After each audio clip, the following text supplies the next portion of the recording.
जय हिंद दोस्तों, मैं विनय मौर्य आप लोगों का इस यूट्यूब चैनल में स्वागत करता हूं। तो आज का करंट अफेयर अत्यंत ही महत्वपूर्ण होने वाला है। तो आइए ज़्यादा न समय को विलंब करते हुए सीधे प्रश्न पे चलते हैं। तो ये रहा है आज का पहला सवाल, क्वेश्चन नंबर 1। देखिए क्वेश्चन नंबर 1 है कि हाल ही में किस राज्य सरकार ने कैदियों के लिए ऑनलाइन योग सत्र शुरू किया है। तो देखिए इसका सही जवाब होगा ऑप्शन नंबर ए। ये कौन किया है? तमिलनाडु राज्य सरकार ने। तमिलनाडु राज्य सरकार ने एसा फाउंडेशन के साथ मिलकर, किस फाउंडेशन के साथ मिलकर? तो एसा फाउंडेशन के साथ ये मिलकर ऑनलाइन योग सत्र शुरू किया है। ऑनलाइन योग सत्र शुरू किया है इस फाउंडेशन के साथ मिलकर एसा। देखिए अंतर्राष्ट्रीय योग दिवस कब मनाया जाता है? तो अंतर्राष्ट्रीय योग दिवस 21 जून को मनाया जाता है। 21 जून को अंतर्राष्ट्रीय योग दिवस मनाया जाता है। सबसे पहली बार अंतर्राष्ट्रीय योग दिवस मनाया गया था 21 जून 2015 को मनाया गया था। कब मनाया गया था? तो 21 जून 2015 को सबसे पहले अंतर्राष्ट्रीय योग दिवस मनाया गया था। देखिए तमिलनाडु की राजधानी है चेन्नई। तमिलनाडु की राजधानी है चेन्नई और चेन्नई जो शहर है यह भारत का सबसे प्राचीन बंदरगाह है और प्राचीन बंदरगाह के साथ साथ यह एक कृत्रिम बंदरगाह है। देखिए दक्षिण रेलवे का मुख्यालय भी कहाँ पे है? तो चेन्नई में ही है। दक्षिण रेलवे का मुख्यालय चेन्नई में है। अन्ना अंतर्राष्ट्रीय हवाई अड्डा भी कहाँ है? तो चेन्नई शहर में स्थित है। देखिए मीनाक्षी मंदिर कहाँ पे है? तो तमिलनाडु राज्य में स्थित है मीनाक्षी मंदिर। एन्नौर तूतीकोरिन बंदरगाह, कुंडा परियोजना, इंदिरा गांधी अभ्यारण्य, मधुमलाई अभ्यारण्य तमिलनाडु राज्य में ही स्थित है। देखिए तमिलनाडु राज्य को सुपर प्रसारित नगर के नाम से जाना जाता है। किस नाम से? तो सुपर प्रसारित नगर के नाम से जाना जाता है। त्योहारों का नगर मदुरई शहर को कहा जाता है। किस शहर को? तो मदुरई शहर को कहा जाता है। और मदुरई जो है वैगई नदी के किनारे स्थित है। किस नदी के किनारे? तो वैगई नदी के किनारे स्थित है। देखिए तमिलनाडु के सीएम कौन है? देखिए यहाँ के सीएम हैं के पलानी स्वामी जी यहाँ के सीएम हैं। ठीक है। और गवर्नर कौन है? तो बनवारी लाल पुरोहित जी गवर्नर हैं। देखिए पूरे देश में तमिलनाडु मछली के उत्पादन में प्रथम स्थान पे है और इसके साथ साथ अंगदान के मामले में भी पूरे देश में नंबर 1 पे कौन है? तो तमिलनाडु राज्य सरकार ही है। देखिए तमिलनाडु राज्य में एक लोक नृत्य है तमिलनाडु राज्य का, कौन सा है? तो भारतनाट्यम का संबंध किससे है? तो देखिए किस राज्य से है? तो तमिलनाडु राज्य से है। तो आइए दोस्तों चलते हैं क्वेश्चन नंबर अगले पर। देखिए क्वेश्चन नंबर अगला है 2 कि हाल ही में जारी हेन्ने पासपोर्ट इंडेक्स 2021 में कौन देश शीर्ष स्थान पर आया है? देखिए इसका सही आंसर होगा ऑप्शन नंबर डी। ये रहा है जापान। जापान देश हेन्ने पासपोर्ट इंडेक्स 2021 में शीर्ष स्थान पर रहा है। देखिए हेन्ने पासपोर्ट इंडेक्स जापान जारी करता है। ठीक है। देखिए जापान हेन्ने पासपोर्ट इंडेक्स में है। तो देखिए इसका तात्पर्य यह है कि अगर आपके पास जापान का पासपोर्ट है तो आप दुनिया के सबसे ज़्यादा देशों में क्या कर सकते हैं? बिना वीज़ा के घूम सकते हैं।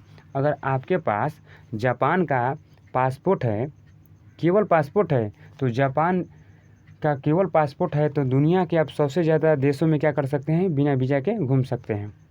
ठीक है। देखिए ये तो है आपका फर्स्ट नंबर पर। कौन है? फर्स्ट नंबर पर। और देखिए सेकेंड नंबर पर कौन है?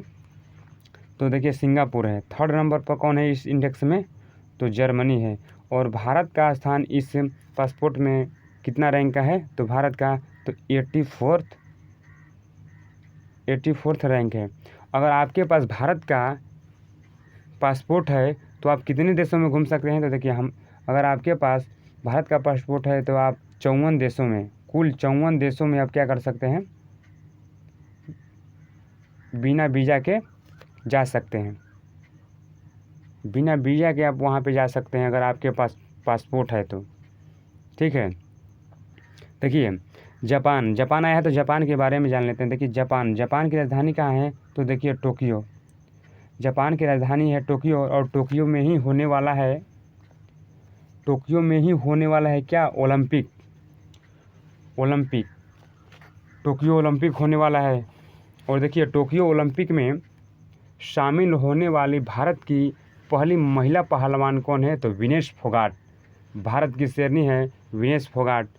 53 किलो भार वर्ग में ये क्या हुई है? चयनित हुई हैं।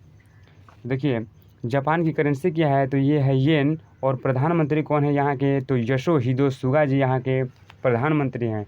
देखिए जापान के पूर्व प्रधानमंत्री शिंजो अबे जी को भारत सरकार के द्वारा पद्म विभूषण पुरस्कार से क्या किया गया था? तो सम्मानित किया गया था पद्म विभूषण पुरस्कार से। तो चलिए दोस्तों चलते हैं क्वेश्चन नंबर, देखिए अगले पर क्वेश्चन नंबर देखिए थर्ड है कि हाल ही में कोविड मामलों पर अंकुश लगाने के लिए किस राज्य सरकार ने जन अनुशासन पखवाड़ा शुरू किया है? तो देखिए ये कार्य किया है राजस्थान सरकार ने, जन अनुशासन पखवाड़ा। देखिए ये जन अनुशासन पखवाड़ा एक प्रकार का क्या है? लॉकडाउन ही है। देखिए सरकार ने वहाँ पर 15 दिन का क्या लगाया है? लॉकडाउन लगाया है राजस्थान में, जिसमें कि इस राज्य में स्ट्रिक्ट रूल लगा दिया गया है, जिसके तहत इस राज्य में स्ट्रिक्ट रूल लगा दिया गया है और इसी का नाम क्या दिया गया है? तो जन अनुशासन पखवाड़ा नाम दिया गया है। देखिए राजस्थान है तो राजस्थान की बारे में जान लेते हैं। राजस्थान की राजधानी कहाँ है? तो जयपुर। राजस्थान की राजधानी है जयपुर और जयपुर को क्या बोलते हैं? पिंक सिटी के नाम से जानते हैं। पिंक सिटी के नाम से जाना जाता है। और जयपुर शहर को किसने बसाया था? तो देखिए राजा सवाई जय सिंह ने जयपुर शहर को बसाया था। ठीक है। देखिए यहाँ के सीएम कौन है? राजस्थान के सीएम कौन है? तो अशोक गहलोत। सीएम कौन है? तो अशोक गहलोत जी यहाँ के चीफ मिनिस्टर हैं। और देखिए गवर्नर कौन है? तो देखिए गवर्नर कलराज मिश्रा जी यहाँ के गवर्नर हैं। कलराज मिश्र जी यहाँ के क्या हैं? गवर्नर हैं। देखिए राजस्थान में स्वास्थ्य मित्र नियुक्त किया गया था। अभी एक पौधा सुपोषित अभियान भी चलाया गया था। एक पौधा सुपोषित अभियान भी चलाया गया था। देखिए बीएसएफ ने अभी हाल ही में ऑपरेशन सर्द हवा शुरू किया है। ये कामधेनु डेली योजना का संबंध भी किस राज्य से है? तो राजस्थान राज्य से ही है। प्योर फॉर श्योर अभियान राजस्थान राज्य से ही संबंधित है। देखिए राजस्थान में कौन कौन नेशनल पार्क हैं? तो देखिए घना पक्षी अभयारण्य, रणथंभौर अभयारण्य और कुंभलगढ़ अभयारण्य, ये क्या है? तो राजस्थान में ही स्थित है। देखिए राजस्थान का शिमला माउंट आबू को कहा जाता है। और देखिए राजस्थान का प्रमुख लोक नृत्य है क्या है? तो झूमर या घूमर। देखिए जो घूमर है भील जनजाति की स्त्रियाँ करती हैं। भील जनजाति की ये स्त्रियाँ करती हैं। और देखिए राजस्थान की लोक कला क्या है? तो मेहंदी और मांडला राजस्थान की लोक कला है। तो आइए चलते हैं क्वेश्चन नंबर अगले पर। देखिए क्वेश्चन नंबर 4 है कि हाल ही में भारत का पहला डिस्क फुट चमगादड़ किस राज्य में खोला गया है? डिस्क फुट चमगादड़ किस राज्य में खोला गया है? तो देखिए ये होगा ऑप्शन नंबर डी, मेघालय राज्य में डिस्क फुट चमगादड़ खोला गया है। देखिए वैसे तो डिस्क फुट चमगादड़ म्यांमार में पाया जाता है। कहाँ पे पाया जाता है? म्यांमार में पाया जाता है। और देखिए म्यांमार में भारत ने क्या बनाया है? एक बंदरगाह बनाया था, सितवे बंदरगाह बनाया था। देखिए मेघालय, और मेघालय की राजधानी कहाँ है? तो देखिए मेघालय की राजधानी है शिलोंग। क्या है? मेघालय की राजधानी है शिलोंग, जो कि यह भारत की 100वीं स्मार्ट सिटी है। भारत की 100वीं स्मार्ट सिटी कौन है? तो शिलोंग ही है। और भारत का पहला स्मार्ट सिटी कौन है? तो भुवनेश्वर है। और देखिए मेघालय में एक नदी बहती है, कौन सी? तो उमगोत नदी। यह भारत की सबसे स्वच्छ नदी है। कौन? भारत की सबसे स्वच्छ नदी कौन है? तो उमगोत नदी है। देखिए यहाँ के सीएम कौन है? तो मेघालय के सीएम हैं आपके कौन है? तो कोनरेड संगमा जी हैं। मेघालय के सीएम कौन है? तो कोनरेड संगमा जी यहाँ के सीएम हैं। और गवर्नर कौन है? तो तथागत राव जी यहाँ के गवर्नर हैं। देखिए मेघालय के बारे में कुछ जान लेते हैं। स्टार्टिंग पॉइंट कि मेघालय में ही भारत की 8वीं राष्ट्रीय राजनीतिक पार्टी कौन है? तो एनपीपी, नेशनल पीपुल पार्टी। कौन है? NPP, national people party. ये कहाँ की है? तो मेघालय की है। एनपीपी मेघालय की है। और देखिए इसकी स्थापना किसने किया था एनपीपी की? तो पीएन संगमा ने। किसने किया था? पीएन संगमा ने किया था। ये मेघों का घर मेघालय को कहा जाता है। मेघों का घर किसको कहा जाता है? तो मेघालय राज्य को कहा जाता है।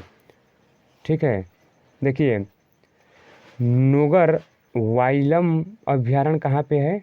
तो वो भी मेघालय में है। और गारो खासी जयंतिया पाई जाती है कहाँ पे? तो ये जनजाति तो देखिए मेघालय में ही ये पाई जाती है। और भारत में सर्वाधिक वर्षा का स्थान कहाँ है? तो मानसीनाम मेघालय में ही स्थित है। तो आइए दोस्तों चलते हैं क्वेश्चन नंबर, देखिए अगले पर। देखिए क्वेश्चन नंबर अगला है 5 की हाल ही में दुनिया का पहला देश कौन बन गया है जहां मास्क को न पहनने के आदेश दे दिए गए हैं? तो देखिए ये देश है आपका इजराइल। कौन देश है ये? तो इजराइल देश है ये। क्योंकि इजराइल में 81% जनता को कोरोना की वैक्सीन लग चुकी है। कितना? कोरोना की वैक्सीन क्या कर लग चुकी है? वैक्सीन लग चुकी है कोरोना की। ठीक है, इसलिए वहाँ की सरकार ने यह आदेश दिया है कि मास्क न पहनने का आदेश दिया है। देखिए इजराइल आया है तो इजराइल के बारे में जानते हैं। देखिए इजराइल की राजधानी है यरूशलेम और यरूशलेम को होली लैंड या पवित्र भूमि के नाम से जाना जाता है। देखिए यहाँ की करेंसी है न्यू शेकेल और प्रधानमंत्री हैं कौन? तो बेंजामिन नेतन्याहू प्रधानमंत्री हैं यहाँ के। देखिए इजराइल देश विश्व का एकमात्र यहूदी देश है। क्या है ये? एकमात्र यहूदी देश है। यहूदी देश कौन है? इजराइल। देखिए इजराइल की गुप्तचर संस्था कौन है? तो मोसाद। क्या है? मोसाद है गुप्तचर संस्था यहाँ की इजराइल की, मोसाद है। और देखिए संसद का नाम है इजराइल की नेसेट। और इजराइल की अंतर्राष्ट्रीय विमान सेवा का नाम है EIAI। क्या नाम है? EIAI। देखिए इजराइल के पहले डिजिटल बैंक को भारत की IT कंपनी TCS लॉन्च करेगी।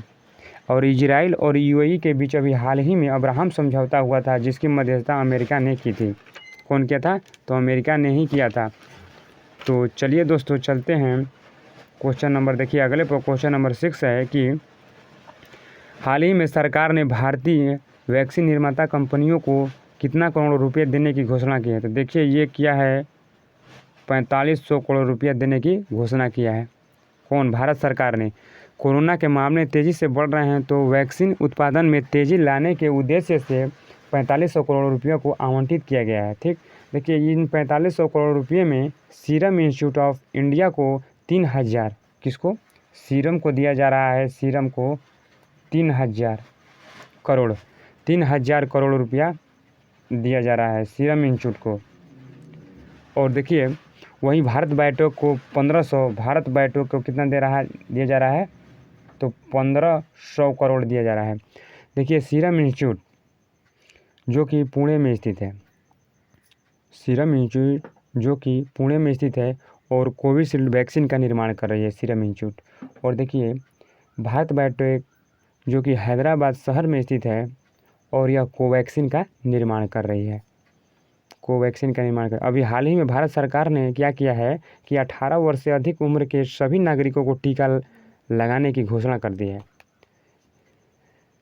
ठीक है, देखिए भारत में कोविड-19 का टीकाकरण की शुरुआत कब हुई थी? तो देखिए इसकी शुरुआत हुई थी, देखिए 16 जनवरी 2021 से इसका टीकाकरण हुआ था। और पहला व्यक्ति कौन था जिसको कोरोना वायरस का टीका दिया गया था? कौन था? तो मनीष कुमार जो कि एम्स के सफाई कर्मी थे, उनको दिया गया था। तो आइए दोस्तों चलते हैं क्वेश्चन नंबर, देखिए अगले पर क्वेश्चन नंबर 7 है कि अभी हाल ही में 19 अप्रैल 2021 को लघु उद्योग विकास बैंक के नए चेयरमैन और प्रबंध निदेशक के रूप में किसे नियुक्त किया गया है? तो देखिए इसको नियुक्त किया गया है आपको शिव सुब्रमण्यम रमन को। Option number A, Shiv Subramaniam Raman ji को ये नियुक्त किया गया है CDB के नए चेयरमैन और निदेशक। CDB small industries development bank of India, CDB, जो भारत में MSME micro small medium enterprises के बढ़ावा देने के लिए प्रमुख संस्था है जो, ठीक है। देखिए CDB आया है तो CDB की स्थापना हुई थी, देखिए CDB की स्थापना हुई थी आपका 2 अप्रैल 1990 को CDB की स्थापना हुई थी। और हेडक्वार्टर कहाँ है तो लखनऊ में हेडक्वार्टर है इसका, लखनऊ में क्या है हेडक्वार्टर है। ये ऑप्शन नंबर बी में दिया है दिनेश खारा। दिनेश खारा कौन है तो देखिए SBI के क्या हैं, ये SBI के अध्यक्ष हैं ये दिनेश खारा जी। और शक्ति का अंदाज तो देखिए ये RBI के क्या हैं, ये गवर्नर है। तो चलिए दोस्तों चलते हैं क्वेश्चन नंबर अगले पर। देखिए क्वेश्चन नंबर 8 है कि हाल ही में किस राज्य की सरकार ने आवश्यक सेवा रख रखाव अधिनियम ESMA को लागू किया है। तो देखिए ये काम किया है, यह कार्य किया है छत्तीसगढ़ सरकार ने। देखिए ऑप्शन में इसमें नहीं दिया गया है गलती से, देखिए छत्तीसगढ़ सरकार ने कौन किया है, छत्तीसगढ़ ने किया है। तो इसका सही जवाब कौन हो जाए, ऑप्शन नंबर डी, छत्तीसगढ़। देखिए हाल ही में किस राज्य की सरकार ने आवश्यक सेवा रख रखाव अधिनियम ESMA को लागू किया है। तो देखिए ये छत्तीसगढ़ किया है। देखिए Chhattisgarh ESMA essential service maintenance act, क्या होगा, ESMA का फुल फॉर्म होगा इसेंशियल सर्विस मेंटेनेंस एक्ट। आवश्यक सेवाओं और समुदायों के सामान्य जीवन को बनाए रखने के लिए ये 1968 ईस्वी में क्या किया गया था कि सेवा रख रखाव अधिनियम बनाया गया था। देखिए इस अधिनियम के चार्टर में आवश्यक सेवाओं की एक सूची शामिल है जिसमें स्वास्थ्य कार्यकर्ताओं और स्वच्छता कर्मी, पानी और बिजली आपूर्ति सेवाओं काम करने वाले श्रमिक शामिल हैं। देखिए छत्तीसगढ़, तो देखिए छत्तीसगढ़ के राजधानी क्या है तो रायपुर, और रायपुर का नाम बदल कर क्या कर दिया गया है, अटल नगर कर दिया गया है, रायपुर का नाम बदल कर। देखिए यहाँ के CM है भूपेश बघेल साहब जी, यहाँ के CM हैं। और देखिए छत्तीसगढ़ में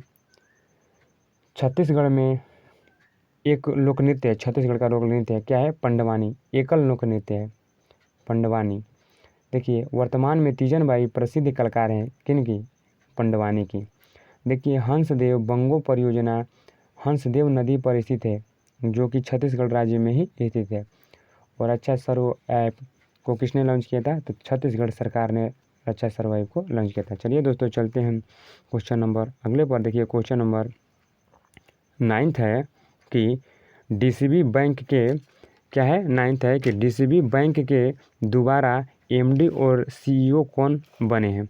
तो देखिए इसका सही आंसर होगा ऑप्शन नंबर डी, कौन बने हैं तो मुरली M नटराजन जी बने हैं। मुरली M नटराजन जी इसके MD और CEO बने हैं, मैनेजिंग डायरेक्टर और चीफ एग्जीक्यूटिव ऑफिसर बने हैं। देखिए इनका कार्यकाल कितने वर्ष के लिए बढ़ा दिया गया है तो 1 वर्ष के लिए बढ़ा दिया गया है। देखिए जब भी किसी MD और CEO का नियुक्ति होती है तो किससे परमिशन लेना पड़ता है, देखिए तो RBI से, RBI ही ये परमिशन देता है। देखिए तो RBI ने ही बढ़ाया है। तो DCB बैंक की स्थापना कब हुई थी तो देखिए DCB बैंक की स्थापना हुई थी आपका 1930 ईस्वी में DCB बैंक की स्थापना हुई थी। और हेडक्वार्टर है आपका मुंबई में। हेडक्वार्टर कहाँ है तो मुंबई में इसका हेडक्वार्टर है। देखिए RBI बैंक क्या करता है, किसी भी बैंक को रेगुलेट करता है। तो RBI है तो RBI के बारे में जानते हैं। RBI reserve bank of India, reserve bank of India की स्थापना 1934 अधिनियम के द्वारा 1 अप्रैल 1935 ईस्वी को हुई थी, ठीक है। और इसके अध्यक्ष कौन है, RBI के अध्यक्ष हैं, अध्यक्ष नहीं, RBI के गवर्नर कौन है अभी, RBI के गवर्नर तो शक्ति कांत दास जी RBI के अभी गवर्नर हैं। और देखिए RBI के पहले गवर्नर कौन थे तो ओसबोर्न स्मिथ आरबीआई के पहले गवर्नर थे। आरबीआई के पहले गवर्नर थे। और देखिए आरबीआई के पहले भारतीय गवर्नर कौन थे, तो देखिए सीडी देशमुख जी पहले भारतीय गवर्नर थे। सीडी देशमुख जी पहले भारतीय गवर्नर थे। देखिए उर्जित पटेल भारत के 24वें नंबर के क्या थे, गवर्नर थे। और इनकी एक पुस्तक है ओवर ड्राफ्ट इनकी पुस्तक है। चलती है दोस्तों, चलते हैं क्वेश्चन नंबर देखिए अगले पर 10 है कि हाल ही में किसको मैन बुकर इंटरनेशनल पुरस्कार से सम्मानित किया गया है। तो मैन बुकर पुरस्कार से सम्मानित किया गया है आपको, ये हैं मारिके लुकास जी को ये सम्मानित किया गया है। Option number A Marieke Lucas ji, Man Booker international पुरस्कार। देखिए मारिके लुकास जी को उनकी पुस्तक the discomfort of evening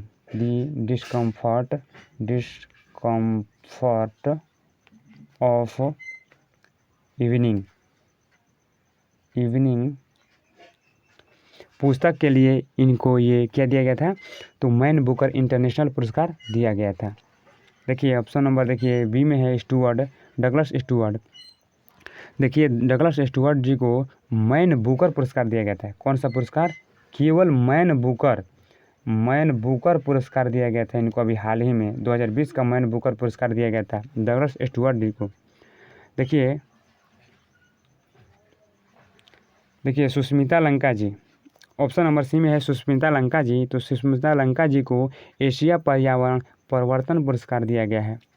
Asia पर्यावरण परिवर्तन पुरस्कार दिया गया है। देखिए किसके संरक्षण के लिए दिया गया था, तो पेंगोलिन के संरक्षण के लिए सुष्मिता लंका जी को एशिया पर्यावरण परिवर्तन पुरस्कार से नवाजा गया था। देखिए ऑप्शन नंबर डी में है अंजलि भारद्वाज जी को एंटी करप्शन अवार्ड से सम्मानित किया गया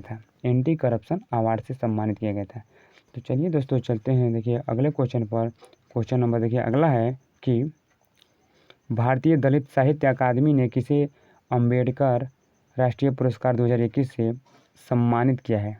तो देखिए ये हैं आपके जनक सिंह मीणा